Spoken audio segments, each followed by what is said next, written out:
Alhamdulillahilladzi arsala rasulahu bil huda wa dinil haqq liyudhhirahu 'ala dini kullih wa kafa billahi shahida.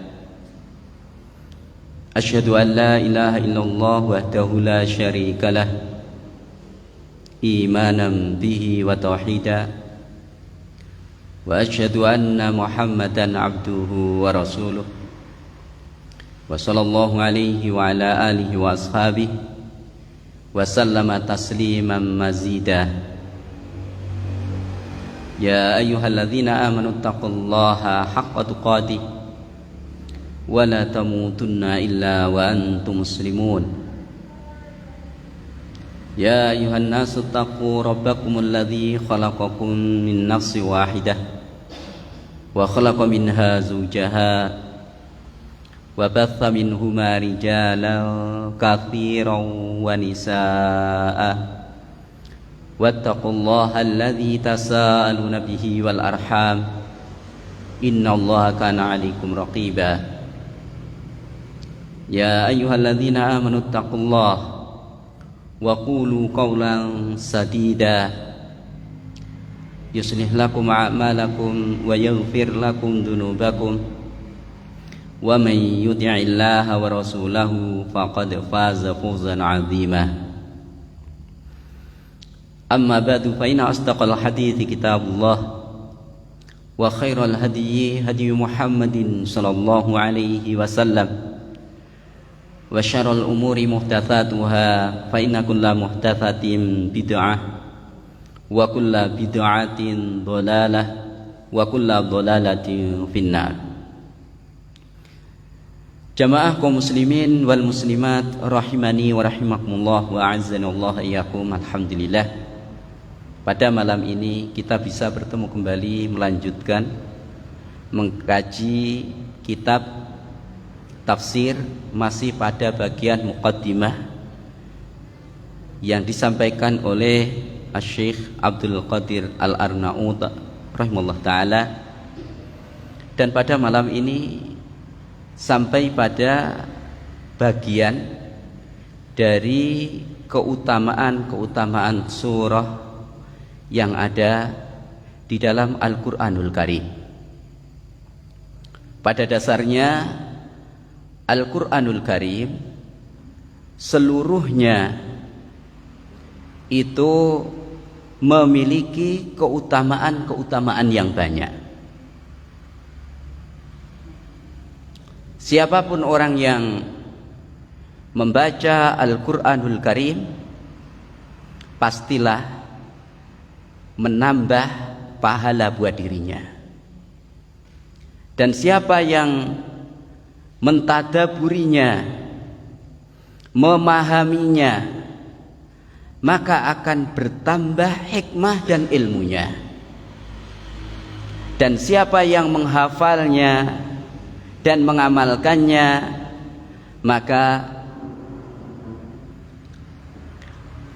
maka itulah keberuntungan yang dia dapatkannya. Ini Al-Quranul Karim. Namun di dalam Al-Quranul Karim, di situ ada sebagian surah di dalam Al-Quranul Karim memiliki keutamaan yang khusus, yang khusus. Di antaranya adalah surah-surah yang telah kita sampaikan pada pertemuan yang lalu, dan saat ini kita lanjutkan. Di antaranya fadlu suratil Fatah, keutamaan surah Al-Fatah. Beliau rahimahullah ta'ala sebutkan an Umar radhiyallahu anhu qala, dari Umar radhiyallahu anhu beliau berkata, ji'tu Rasulullah sallallahu alaihi wasallam fasallamtu alaihi, aku datang kepada Rasulullah sallallahu alaihi wasallam lalu aku sampaikan salam kepadanya. Faqal, Lalu Rasulullah sallallahu alaihi wasallam bersabda, laqad unzila alayya al-lailata suratun lahiya habbu ilayya mimma tala'at alaihi syams. Kata Nabi alaihi salatu wassalam, sungguh benar-benar telah diturunkan kepadaku pada malam ini sebuah surat. Sungguh surat itu lebih aku cintai daripada terbitnya matahari. Ini yang menunjukkan tentang keutamaan, kata Nabi alaihi salatu wassalam, sungguh diturunkan kepadaku malam ini sebuah surat. Sungguh surat itu lebih aku cintai daripada terbitnya matahari. Padahal kita tahu bahwa terbitnya matahari itu membawa banyak kemanfaatan buat seluruh makhluk hidup yang ada di bumi ini. Namun kata Nabi alaihi salatu wassalam bahwa surat tersebut lebih Nabi alaihi salatu wassalam cintai daripada terbitnya matahari.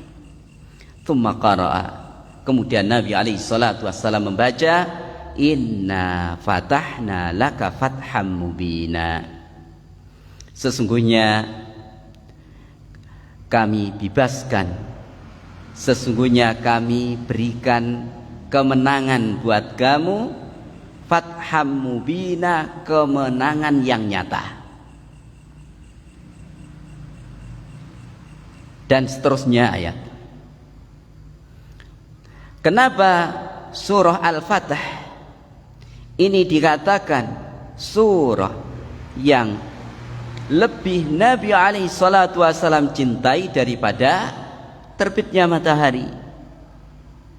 Lima fiha minal isyarah bil maghfirah wal fath.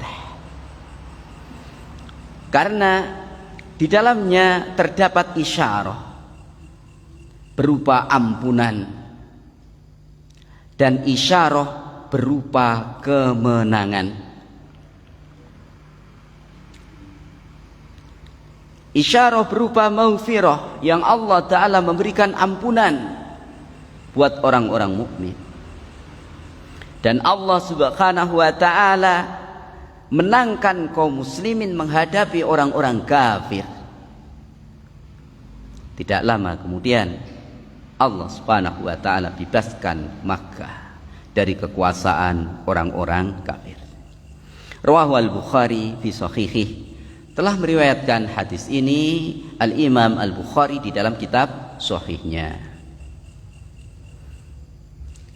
Jadi apabila kita membaca surah Al-Fatah, kita mengingat bahwa Nabi alaihi salatu wasalam amat cinta kepada surah Al-Fatah.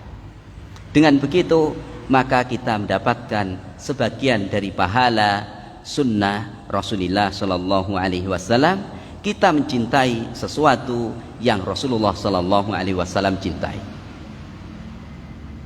Berikutnya fadlu surat Tabarok, keutamaan surah Tabarok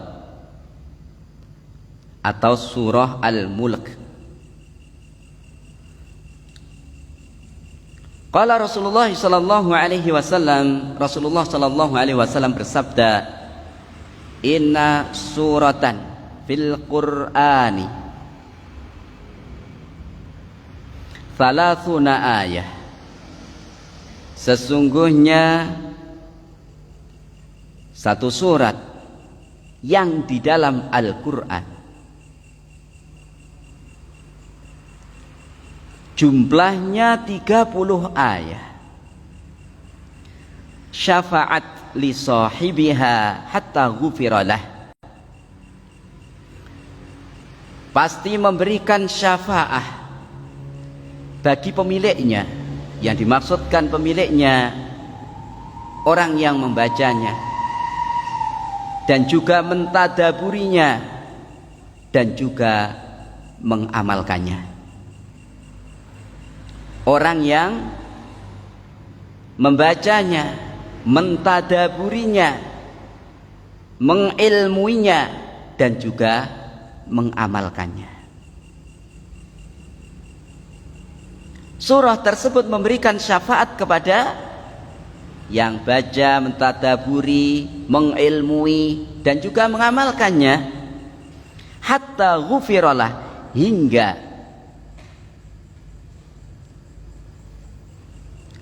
orang yang membaca,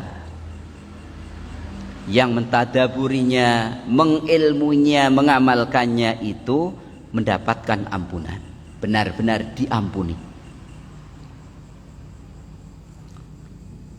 Dari sini maka hendaknya kita ini berusaha untuk membaca surah Tabarak.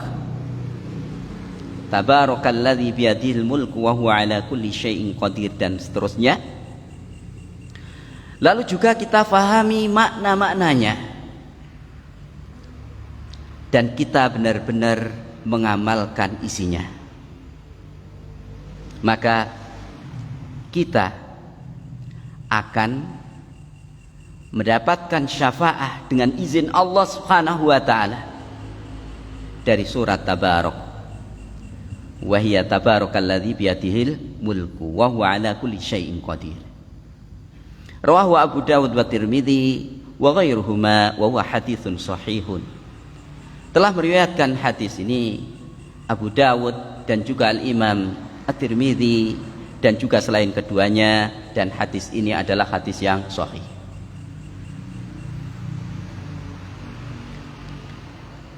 Dan ini andai kita menghafalkannya, maka seperti ini lebih utama. Andai kita menghafalnya, maka seperti ini lebih utama. Merupakan bagian keberuntungan, sebagaimana disebutkan, orang yang menghafalnya dan mengamalkannya, maka itu benar-benar merupakan keberuntungan buat dirinya. Maka kita usahakan surah ini kita hafal. Berikutnya, fadlu surati Qul ya ayyuhal kafirun. Keutamaan surah Qul ya ayyuhal kafirun, surah Al-Kafirun. Qala Rasulullah sallallahu alaihi wasallam, Rasulullah sallallahu alaihi wasallam bersabda, Qul ya ayyuhal kafirun ta'dilu rubu'al Qur'ani. Surah Qul ya ayyuhal kafirun itu membandingi 1/4 Al-Qur'an. Lalu apa yang dimaksudkan membandingi 1/4 Al-Quranul Karim? Maksudnya adalah tumathilu fi ajri tilawatiha, menyerupai di dalam membacanya, menyerupai 1/4 Al-Quran di dalam pahala membaca surah Al-Kafirun. Wakilah, dan dikatakan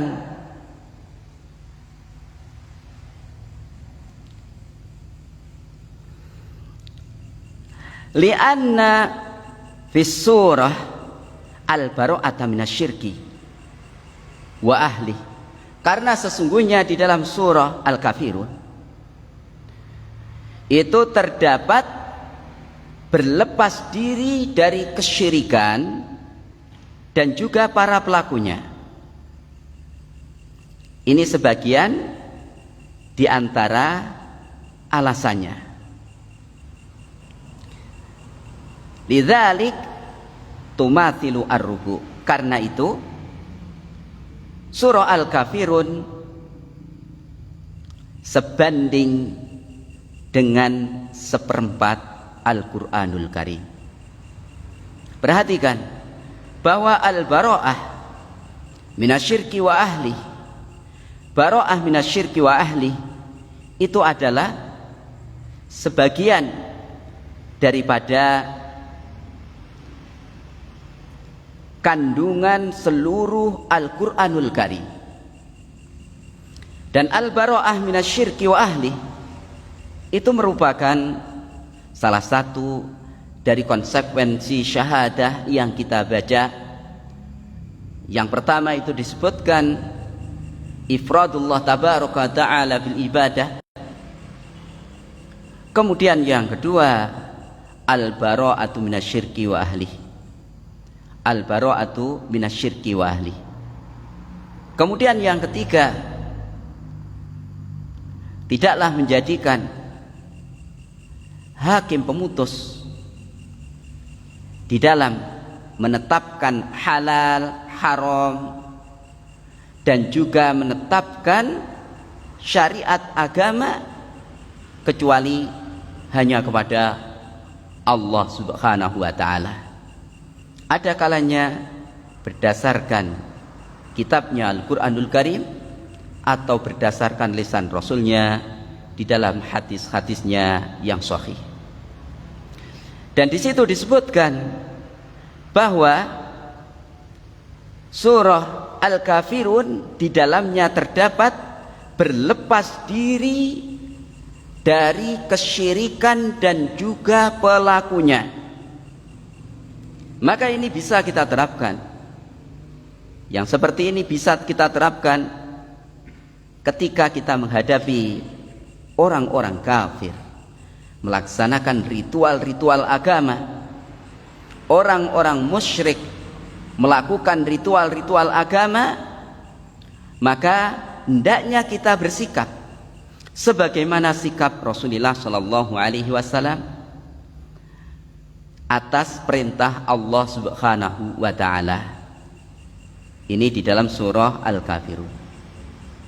Yang di situ disebutkan qul ya ayyuhal kafirun la a'budu ma ta'budun wa la antum 'abiduna ma a'budu wa la ana 'abidu ma 'abadtum wa la antum 'abiduna ma a'budu lakum dinukum waliyadin. Katakanlah, wahai orang-orang kafir, aku tidak akan menyembah apa yang kalian sembah, dan kalian bukan penyembah apa yang aku sembah, dan aku tidak akan menyembah apa yang kalian sembah, dan kalian bukan penyembah apa yang aku sembah. Untukmu agamamu, untukku agamaku. Yang seperti ini harus benar-benar kita wujudkan tatkala kita ini mendapatkan ajakan-ajakan dari orang-orang kafir, baik orang kafir dari ahli kitab Yahudi Nasrani maupun orang-orang kafir dari musyrikin. Kalau mereka melakukan ritual-ritual agama, kita diajak ikut serta di dalamnya, hendaknya kita tidak ikut serta di dalamnya sebagaimana perintah Allah Ta'ala kepada Nabi alaihi salatu wassalam.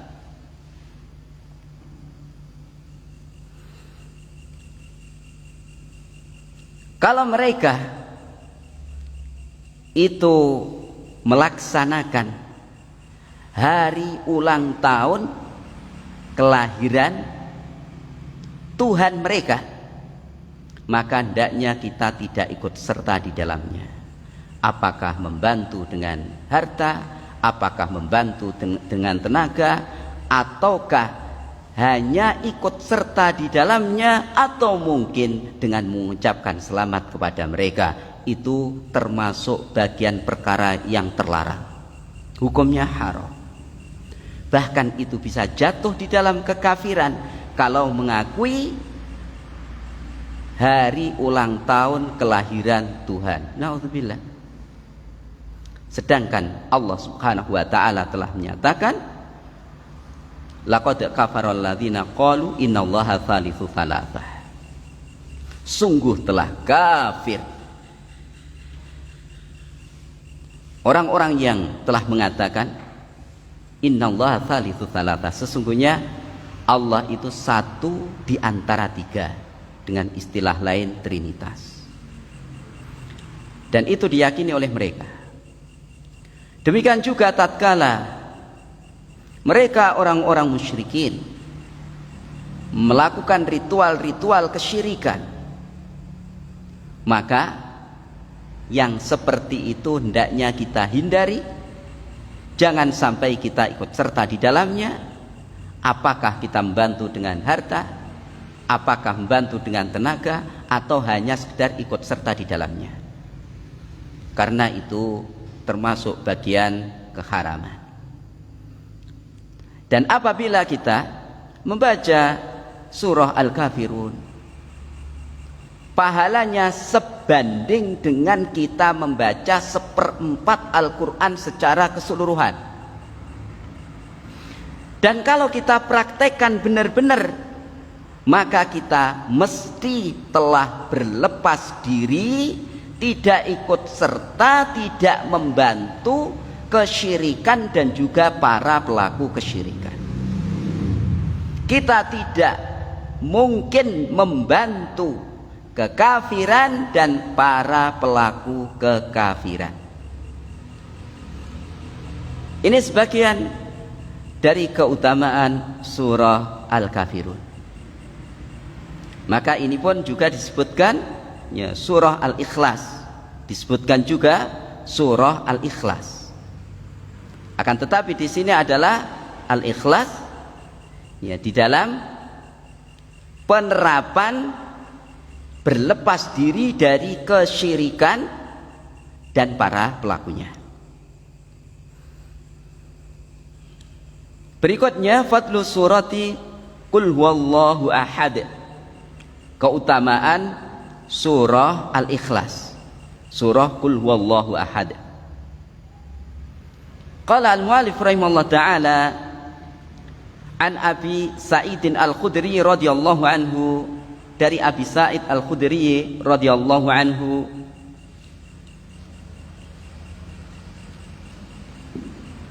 anna Rasulullah sallallahu alaihi wasallam qala, sesungguhnya Rasulullah sallallahu alaihi wasallam bersabda,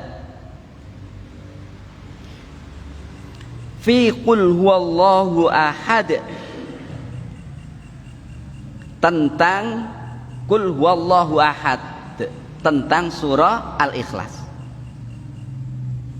Kata Nabi alaihi salatu wasallam, walladzi nafsi biyadihi, demi zat yang jiwaku berada di tangannya, innahu la ta'dilu thulutsal Qur'an, sesungguhnya surah Al-Ikhlas, surah Qul huwallahu ahad, sungguh membandingi sepertiga Al-Quran.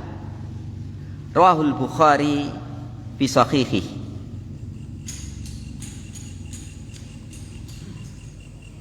Telah meriwayatkan Al-Imam Bukhari di dalam kitab sahihnya, di dalam kitab sahihnya.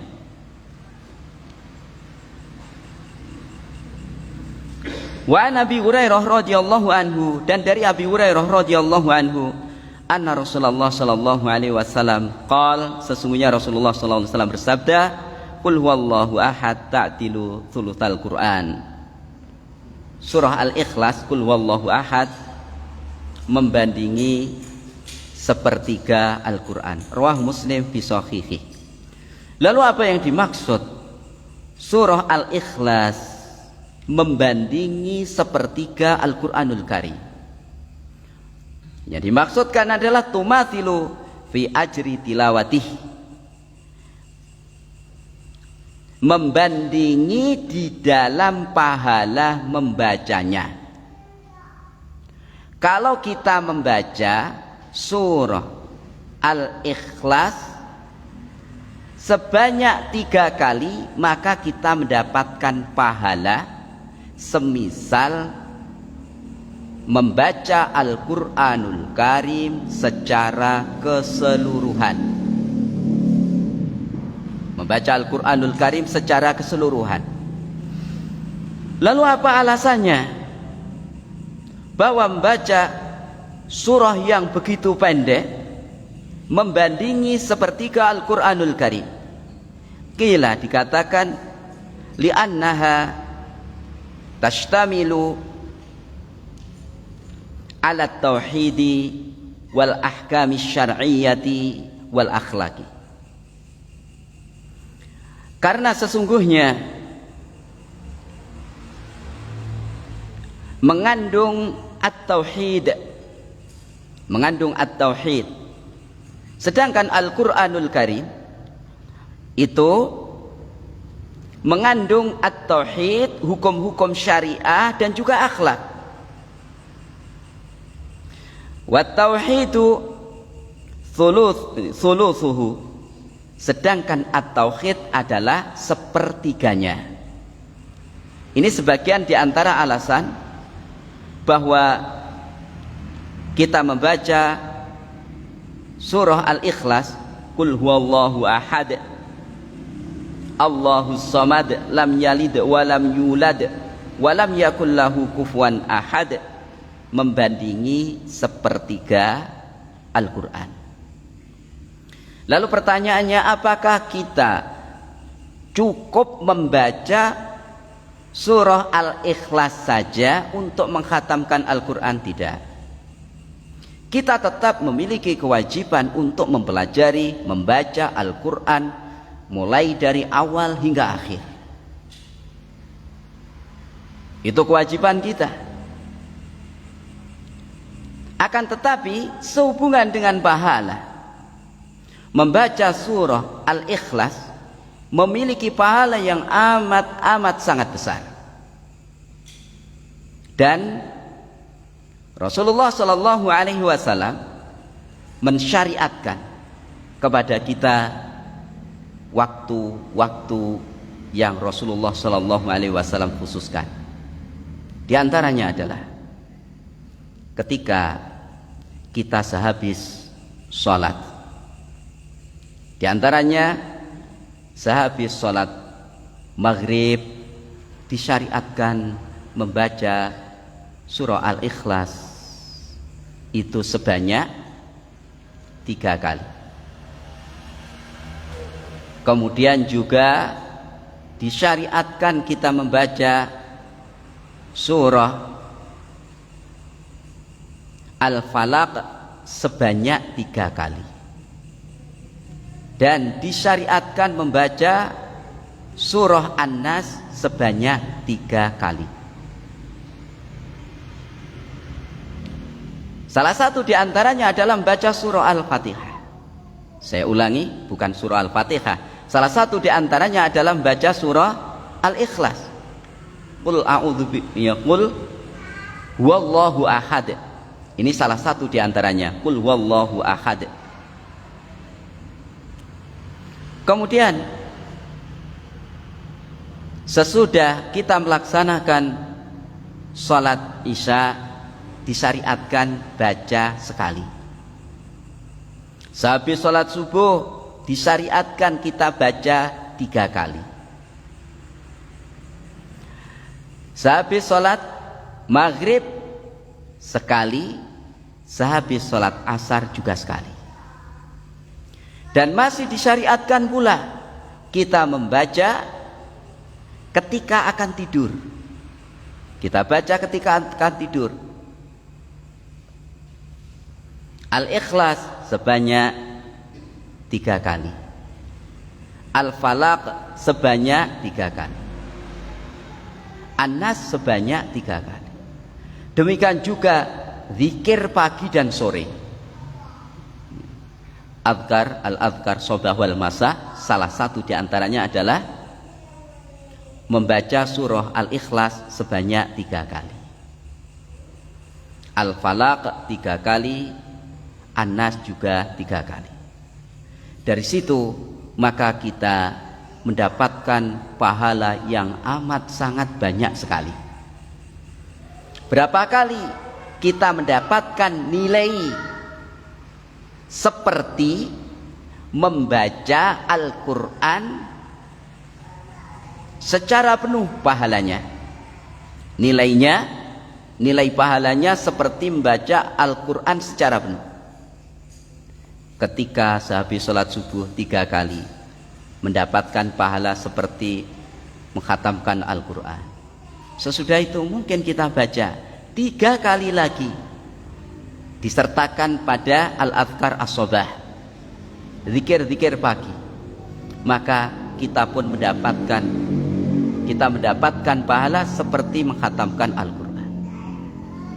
Lalu seperti zuhur, asar, dan juga isya, maka kita mendapatkan seperti mengkhatamkan Al-Quranul Karim, membaca khatamkan Al-Quranul Karim. Pada waktu sorenya sehabis sholat asar, kita baca Azkar al-Masa. Salah satu di antaranya adalah kita membaca surah Al-Ikhlas 3 kali, sehabis maghrib 3 kali. Maka amat sangat banyak sekali pahala-pahala yang Nabi alaihi salatu wasallam kabarkan buat kita kalau yang seperti itu kita amalkan. Kalau yang seperti itu kita amalkan. Dan di dalam riwayat Muslim itu disebutkan innallaha jazza'a al-Qur'ana thalathata ajza. Sesungguhnya Allah Subhanahu wa taala membagi-bagi Al-Qur'an menjadi 3 bagian. Wa ja'ala qul huwallahu ahad juz'an min ajza'il Qur'an. Dan Allah Subhanahu wa taala menjadikan qul huwallahu ahad itu adalah satu bagian dari bagian-bagian Al-Qur'an. Jadi amat jelas sekali apa yang dikabarkan oleh Nabi alaihi salatu wasallam, keutamaan surah Al-Ikhlas. Maka dari itu hendaknya kita baca surah Al-Ikhlas sesuai dengan apa yang Nabi alaihi salatu wasallam syariatkan. Kalau secara khusus adalah waktu-waktu yang telah disebutkan, adapun secara umum kapan saja kita boleh baca. Kapan saja kita boleh baca. Karena surah Al-Ikhlas itu termasuk bagian zikir yang sifatnya mutlak, kapan saja kita bisa baca. Namun surah Al-Ikhlas itu pun bisa kita baca pada kondisi-kondisi tertentu sesuai dengan apa yang dibatasi oleh Nabi alaihi salatu wassalam.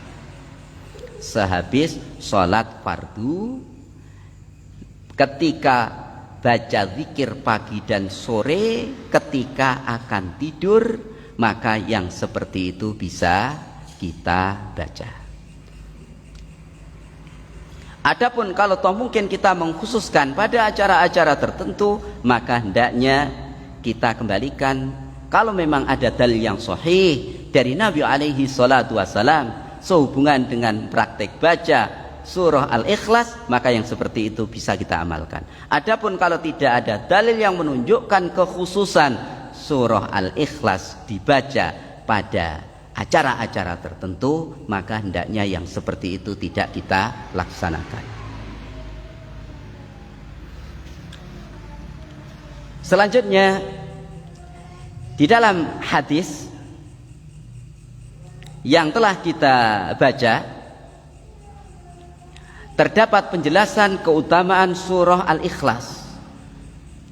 Demikian juga di dalam hadis yang sebelumnya kita dapatkan penjelasan keutamaan surah Al-Kafirun.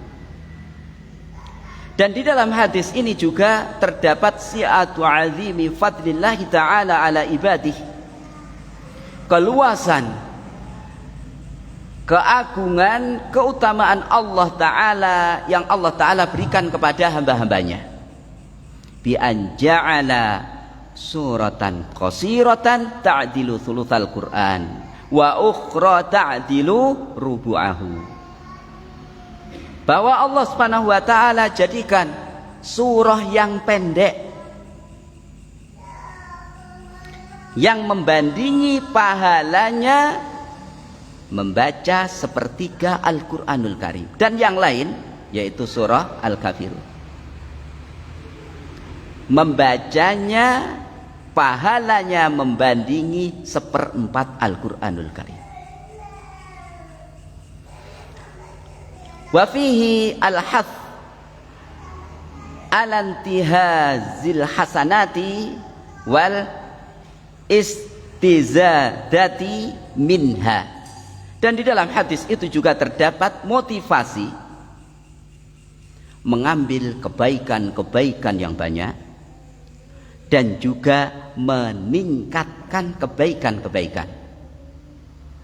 Dengan kita rajin membaca surah Al-Kafirun dan juga surah Al-Ikhlas sesuai dengan petunjuk Ar-Rasul Muhammad sallallahu alaihi wasallam, maka kita akan mendapatkan pahala-pahala yang amat sangat banyak, kebaikan-kebaikan yang amat sangat banyak, dan kebaikan-kebaikan kita akan selalu meningkat. Karena setiap amal ketaatan itu akan menambah keimanan. Dengan kita rajin membaca surah Al-Ikhlas, rajin baca surah Al-Kafirun, maka keimanan kita akan bertambah. Dengan bertambahnya keimanan, maka semakin kuat kemampuan kita untuk melakukan amal-amal ketaatan yang lainnya. Karena kebaikan itu akan berbuah kebaikan-kebaikan yang lainnya. Termasuk juga surah Al-Kafirun ini disyariatkan ketika kita akan tidur, sebagaimana disebutkan di dalam hadis yang lain, Iqra' qul ya ayyuhal kafirun inda manamik. Bacalah surah Al-Kafirun ketika kamu akan tidur. Fa innaha bara'atun minasyirki, karena sesungguhnya surah Al-Kafirun itu berlepas diri dari kesyirikan. Hadis diriwayatkan oleh Al-Imam Al-Baihaqi di dalam cabang-cabang keimanan dari Anas bin Malik radhiyallahu anhu, dan hadis ini adalah hadis yang sahih.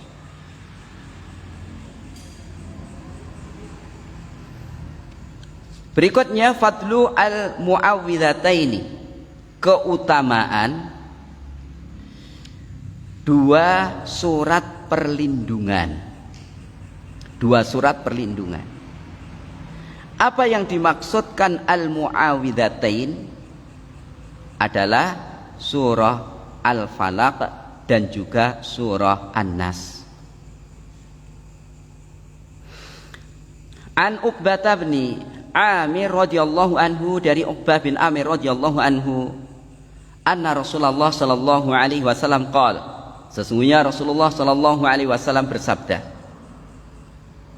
alam tara ayatin unzilat alayya hadhihi lailata, tidakkah kamu melihat ayat-ayat yang diturunkan kepadaku di malam ini? Ini kata Nabi alaihi salatu wassalam kepada Uqbah bin Amir radhiyallahu anhu.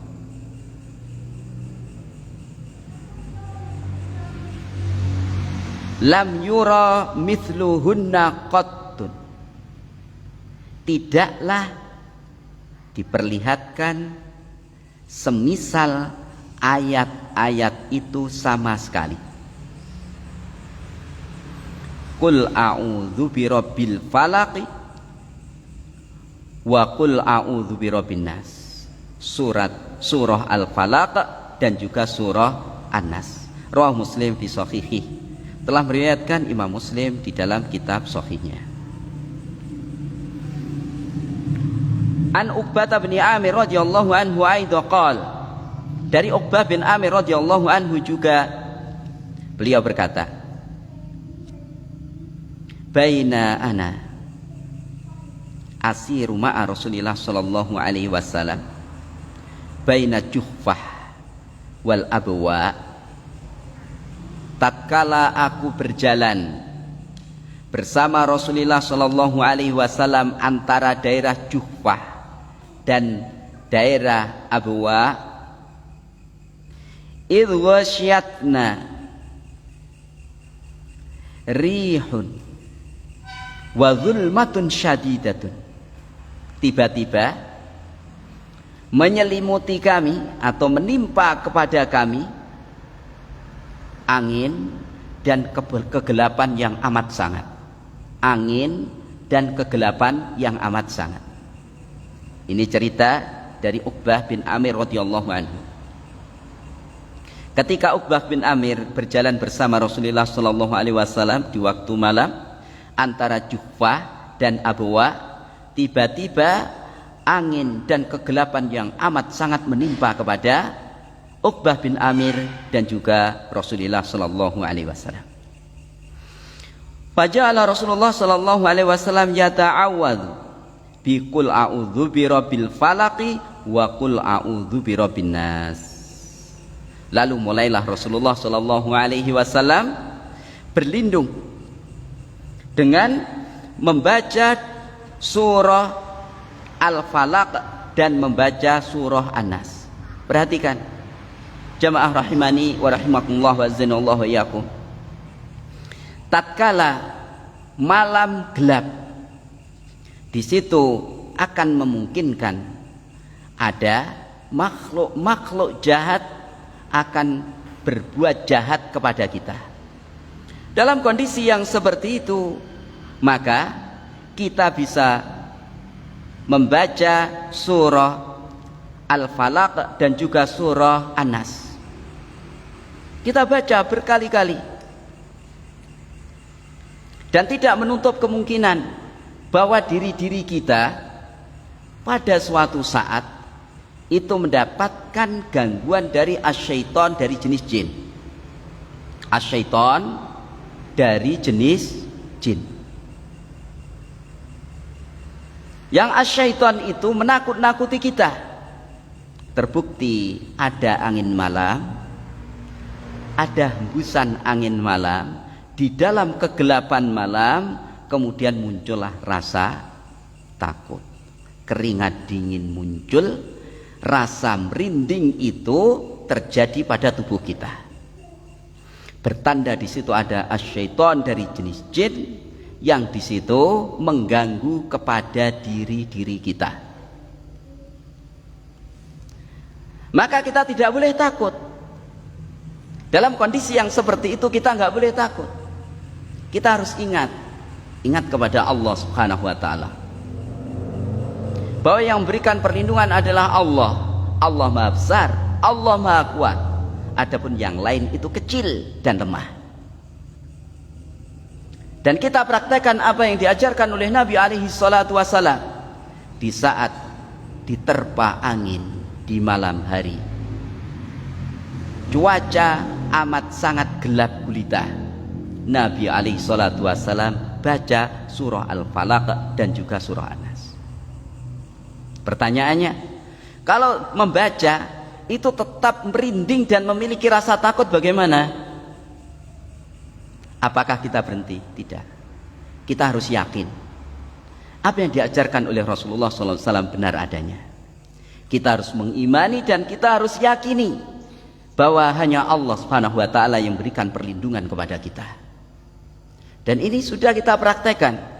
Maka rasa was-was, rasa takut dan juga adanya merinding tatkala kita berada di malam hari dalam keadaan sunyi gelap gulita, lalu kita baca surah Al-Falaq dan juga surah An-Nas. Setiap hari yang seperti itu kita baca, setiap kali kita mengalami rasa takut, khawatir, merinding, lalu yang seperti itu kita baca,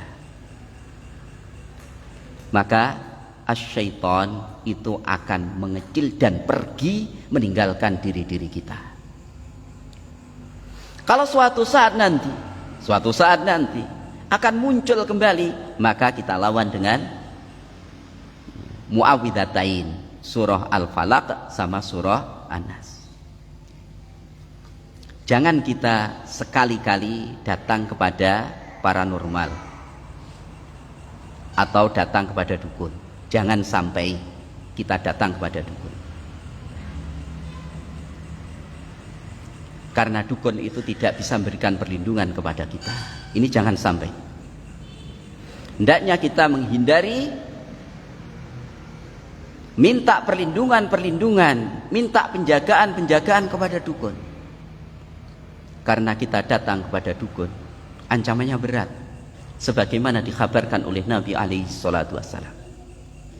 Kata Nabi alaihi salatu wassalam, man ata kahinan au arrafan fasa'ala an syai'in la tuqbal salatuhu arba'ina yauman. Barang siapa datang kepada dukun perewangan atau dukun ramal. Paham dukun ramal? Paham. Paham dukun perewangan? Paham. Orang yang ngaku memiliki khodam, apakah itu ngaku khodamnya itu adalah khodam jin atau ngaku khodamnya malaikat, sama saja itu dukun. Kalau mengatakan khodamnya adalah malaikat, itu dusta. Karena malaikat senantiasa taat kepada Allah Subhanahu wa ta'ala. Tidak ada yang bisa memerintahkan malaikat kecuali Allah Subhanahu wa ta'ala. Kalau toh mungkin Rasul atau Nabi itu bisa meminta bantuan kepada malaikat, maka yang seperti itu atas perintah Allah Subhanahu wa ta'ala. Tanpa Allah ta'ala perintahkan nggak mungkin. Tahu-tahu ada orang yang ngaku memiliki pembantu malaikat, itu jelas dusta. Barang siapa datang kepada dukun ramal atau dukun perewangan, lalu dia bertanya tentang sesuatu, tidak diterima sholatnya yang telah berlalu, sholat yang telah berlalu sebanyak 40 hari. Kalau orang itu sudah mengerjakan sholat 5 waktu dan juga sholat-sholat yang lain selama 40 hari, sesudah itu datang ke dukun, tanya tentang sesuatu, walaupun tidak membenarkan, maka sholat yang dikerjakan 40 hari itu tidak diterima oleh Allah Subhanahu wa ta'ala. Tidak diterima oleh Allah ta'ala.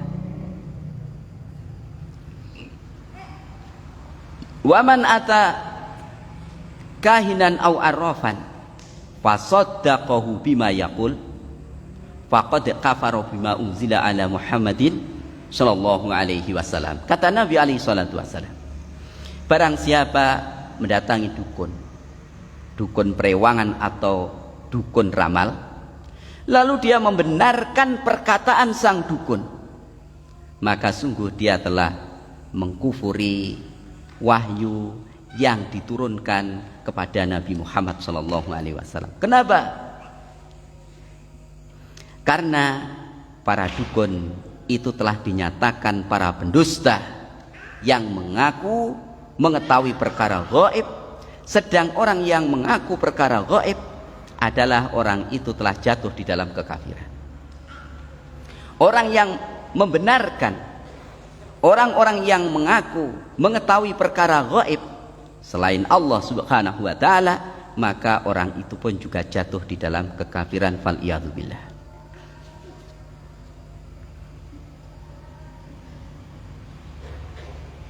Jadi sesudah kita mengetahui keutamaan surah Al-Falaq dan juga surah An-Nas, setidak-tidaknya untuk membentengi diri agar Allah Ta'ala memberikan perlindungan buat kita, sehabis sholat 5 waktu itu hendaknya kita sisihkan waktu untuk membacanya, sebagaimana telah disampaikan bahwa sehabis sholat maghrib kita baca 3 kali Al-Falaq 3 kali, An-Nas 3 kali. Sehabis sholat isya sekali. Sehabis sholat subuh 3 kali. Pada waktu zikir pagi 3 kali. Pada waktu zikir pagi. Kemudian pada saat sehabis sholat zuhur sekali. Sehabis sholat maghrib, sehabis sholat asar 3 kali. Zikir sore juga, zikir sore 3 kali.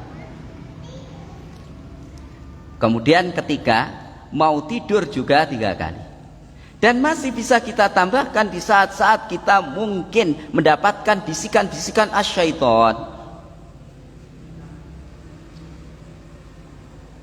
Kita baca dan tidak ada batasnya. Ketika apa? Kita mendapatkan bisikan-bisikan asyaiton. Itu tidak ada batasnya. Kita baca dan kita baca dan kita baca hingga rasa takut itu bisa hilang dari diri kita.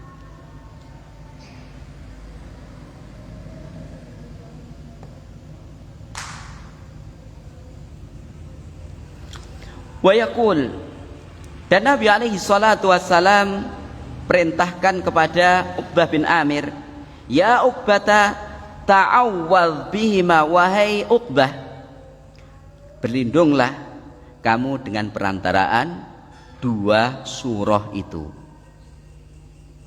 Fama ta'awwadza muta'awwidun bimithlihima, maka tidaklah berlindung orang yang berlindung dengan semisal keduanya.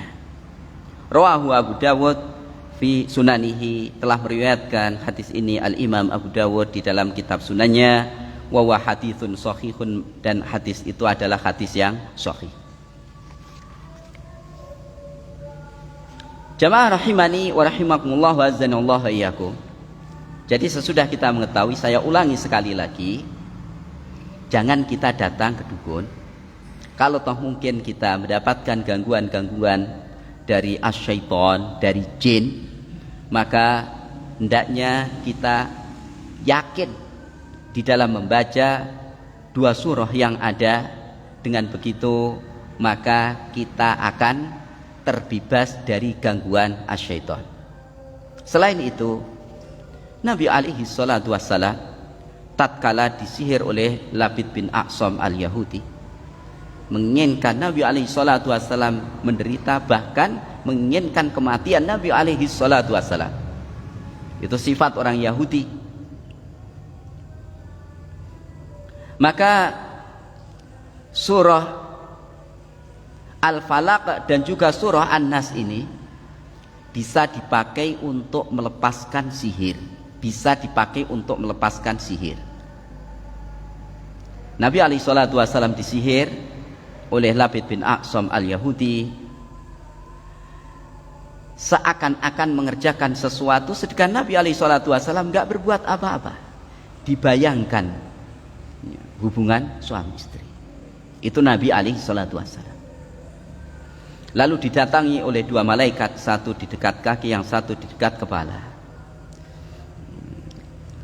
Satu sama lain saling bertanya, kenapa orang ini kena sihir? Siapa yang sihir?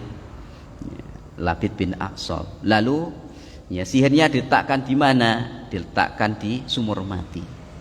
Disihir dengan apa? Itu disebutkan adalah brodolan rambut dan juga yaitu mayang kurma.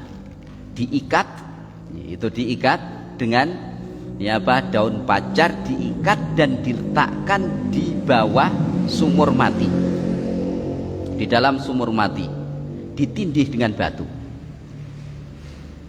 Lalu salah satu di antara malaikat yang ada itu melepaskan sihir Nabi alaihi salatu wassalam dengan membaca 2 surah yang ada, yaitu surah Al-Falaq dan juga surah An-Nas. Maka dari itu hendaknya kita hafal. Tentunya kita semuanya sudah hafal ya, sudah hafal. Makna-maknanya juga kita fahami. Makna-maknanya kita fahami.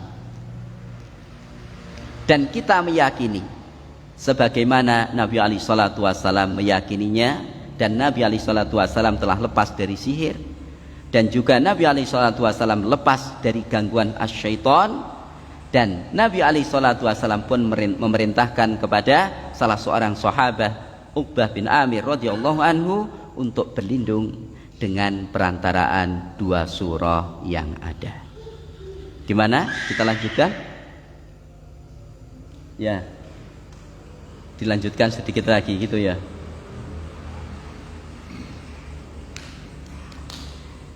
Fadlu mahabbati sama'il Qur'an minal ghair. Bab keutamaan senang mendengarkan Al-Qur'an dari orang lain. Ini termasuk bagian utama. Contohnya begini, kita memerintahkan kepada salah seorang teman untuk membaca Al-Quran di hadapan kita, lalu kita dengarkan.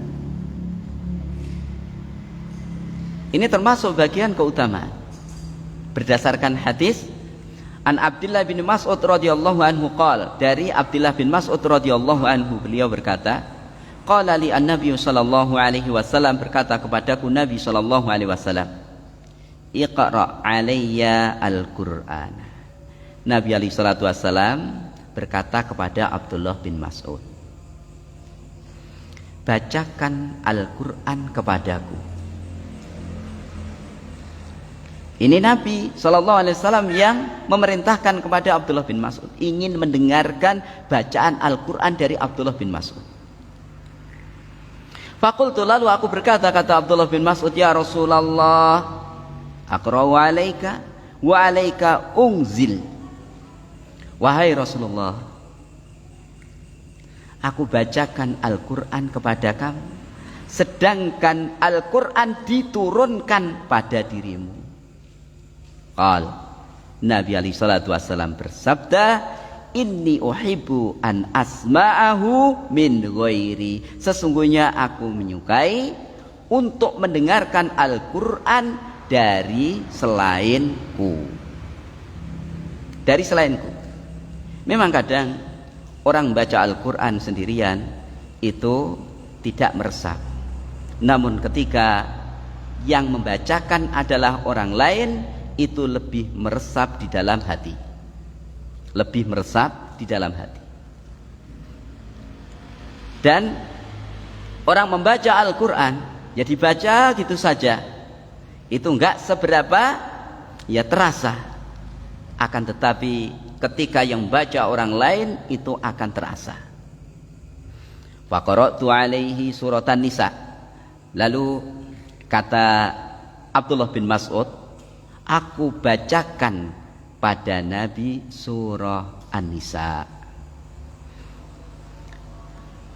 Hatta ji'tu hadhil ayah, hingga aku datang pada ayat ini. Fa kaifa idza ji'na min kulli ummatin bisyahidin. Dan bagaimanakah keadaan orang kafir nanti ketika kami datang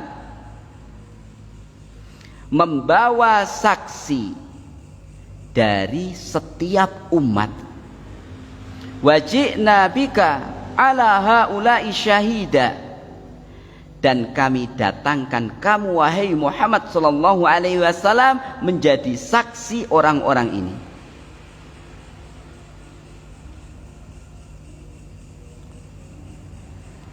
Ayat ini benar-benar menyentuh hati Rasulullah sallallahu alaihi wasallam, bahwa seluruh umat itu nanti oleh Allah Subhanahu wa taala datangkan padanya seorang saksi. Siapa saksinya? Rasul. Rasul yang Allah Subhanahu wa taala utus. Rasul yang Allah taala utus akan menjadi saksi dari umatnya. Dan Allah Subhanahu wa taala datangkan Nabi Muhammad sallallahu alaihi wasallam menjadi saksi kepada seluruh umat, mulai umat yang dahulu sampai umat yang terakhir. Allah taala memuliakan Ar-Rasul sallallahu alaihi wasallam dibandingkan rasul-rasul yang sebelumnya. Dan Rasulullah sallallahu alaihi wasallam menjadi saksi untuk seluruh umat-umat mulai awal sampai akhir, karena Al-Qur'anul Karim yang Allah Subhanahu wa taala turunkan itu mencakup umat-umat yang terdahulu. Di antaranya adalah Nabi Nuh alaihissalam bersama umatnya, Nabi Ibrahim alaihissalam bersama umatnya, kemudian juga Nabi Musa, Nabi Isa bersama umatnya, dan seterusnya. Qal Nabi alaihi salatu wassalam terkesima dan juga benar-benar meresap di dalam hati ketika Abdullah bin Mas'ud radhiyallahu anhu membacakan fa kaifa idza ji'na min kulli ummatin bi syahid wa ji'na bika ala haula'i syahida. Kata Nabi, hasbukal an, cukup buatmu sekarang.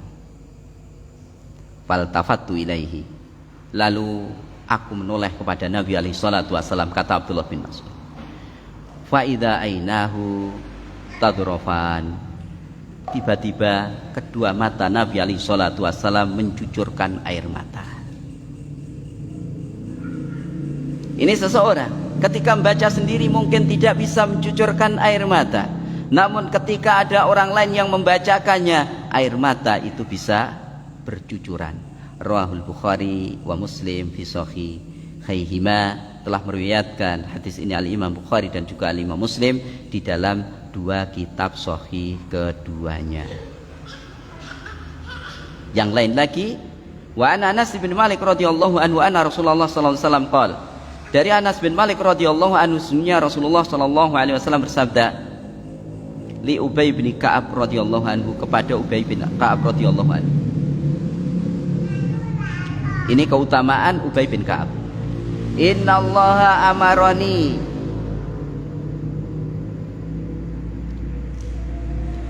an aqra'a alaik, sesungguhnya Allah memerintahkan aku untuk membacakan Al-Quran kepada kamu, wahai Ubay bin Ka'ab.